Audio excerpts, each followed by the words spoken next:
It's a bold strategy, building a casino in a country where gambling is illegal. It's like opening a bar that serves bacon in a Muslim country. Like, yeah, you can do it, but why? It seems like an unnecessary risk, but no one told that to the founder of Penthouse magazine, Bob Guccione. In the late 1960s, with capitalism and communism butting heads, not only on Earth, but also in space, Bob looked over at Eastern Europe and thought to himself, yeah, I can make some money over there. What would follow is a story of luxury and decay, of investments and gambles, prime ministers, dictators, and cooperatives. Every step of the way, a contradiction.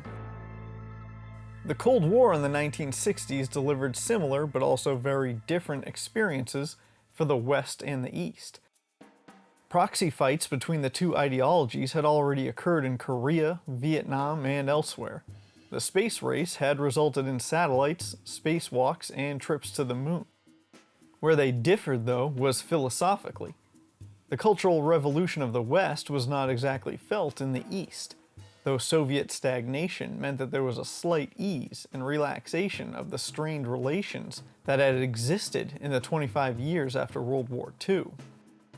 Bob Guccione, whose full name was Robert Charles Joseph Edward Sabatini Guccione, was the founder of Penthouse magazine and a competitor of Hugh Hefner's Playboy. He saw an opportunity in those relations being softened and turned his attention to Yugoslavia. Being non-aligned to both Western and Soviet influences, the Socialist Republic was free to open their arms to investments from both sides. In fact, the president of Yugoslavia, Josef Tito, specifically wanted a way to attract wealthy Westerners to his country and open their pockets. A luxury hotel and casino was the perfect answer to his desires, and an agreement was made. With an investment of $45 million, about $300 million today, Bob Guccione financed the design and construction of what would become the Haludovo Palace Hotel. As was tradition in post-war communist nations, the minimalist design and architecture style known as brutalism was employed by Croatian architect Boris Magas.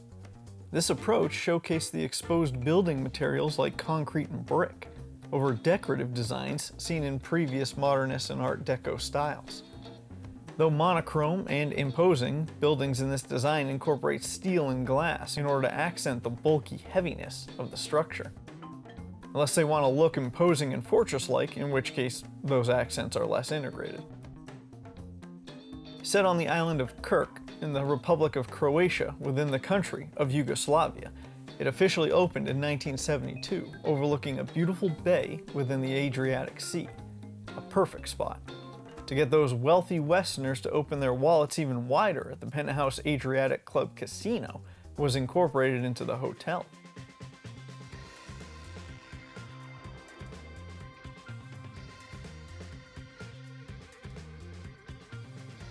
Knowing the power of eye candy and alcohol to distract a customer, Bob employed 50 Penthouse pet hostesses, whose sole job was to wander the floor in scantily clad uniforms and ensure the patrons' needs were being met. These were what he described as the new soldiers of the Cold War, who would entice friendly conversation between East and West with the assistance of champagne and lobster. Happy customers could lead to more opportunities in less known areas, which of course leads to a happier Bob Guccione. Those happy customers included prime ministers, billionaires, and even a young Saddam Hussein.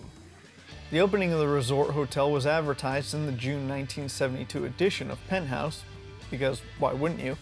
And it featured plenty of shots of happy gamblers, smiling cocktail waitresses with abundant cleavage, and the beautiful and somewhat exotic locale of the Adriatic coast. Bob also contributed $500,000 in additional advertisement. The five-star hotel provided beautiful views, a quick walk to the beach, and had all the amenities a visiting celebrity, businessman, official, or dignitary may want. The central foyer bar lubricated the wheelings and dealings of big shots from all over the world. A massive pool overlooked the coastline, allowing a tired high roller a chance to rest and recuperate before hitting the club all over again in the evening. He even managed to work out a lucrative deal while working with what was known as the Racing Council. This was a form of worker self-management, where workers themselves would be the decision makers for the overall organization, rather than the owners or traditional executive hierarchy. Everything from customer care to division of labor and production methods all went to a council or workers.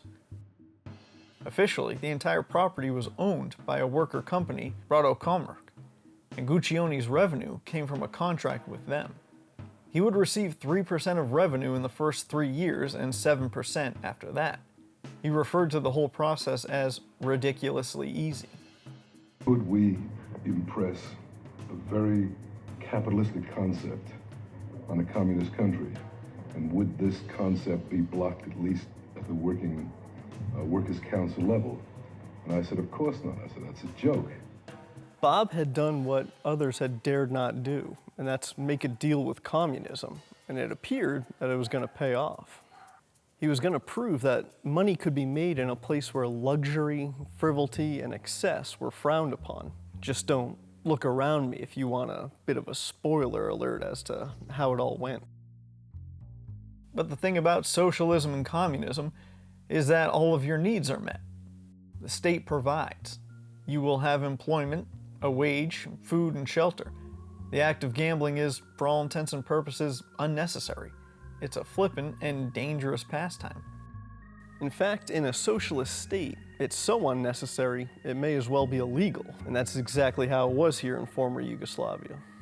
Residents of the Republic of Croatia and the nation of Yugoslavia were forbidden from partaking in the gambling here at the Penthouse Adriatic Club Casino. This was not an oversight on the developers of the hotel casino, though. It was obvious, with the expectation that foreign patronage would more than make up for the lack of local clientele. The first year between 1972 and 1973 was successful. Moguls, politicians, and celebrities enjoyed the extravagance and opulence of the hotel and the casino. As the initial allure wore off, though, and the affluent customers failed to return regularly, things changed drastically. The busy card tables became vacant. While the hotel was able to accommodate citizens of Yugoslavia, the casino was slowly abandoned by patrons.